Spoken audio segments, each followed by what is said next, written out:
ഉണ്ണിക്കണ്ണൻ ശിവരാത്രിക്ക് മമ്മിയൂരപ്പനെയും തൊഴുത് കൂവളത്തിലെ വെച്ച് ഭഗവാൻ പരമശിവനെ അർപ്പിച്ചു. കൂട്ടിന് ഉണ്ണി ഗണപതിയും കൂടി. പിന്നെ രസമായിരുന്നില്ലേ?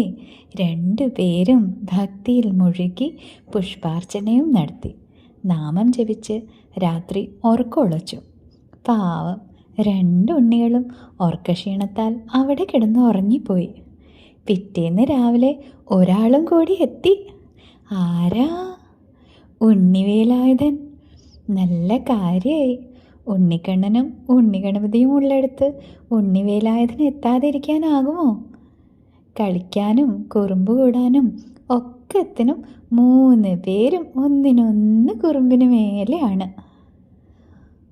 3 പേരും തമ്മിൽ കണ്ട സന്തോഷം ഭഗവാനെ കൈകൂപ്പി നിന്ന് തൊഴുവാനല്ലാതെ മറ്റൊന്നിനും സാധിച്ചില്ല.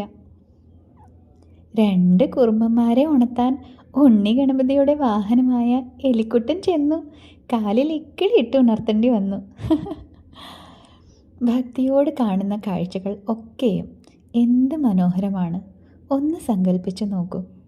ഫലവും ഭാരവും എല്ലാം ഭഗവാന്റെ ഇച്ഛ പോലെ. സർവം ഭഗവാന്റെ കൃപയിൽ, ഭഗവാന്റെ പാദങ്ങളിൽ. പാർവതീ സമേതനായ മമ്മിയൂർ മഹാദേവായ ശരണം.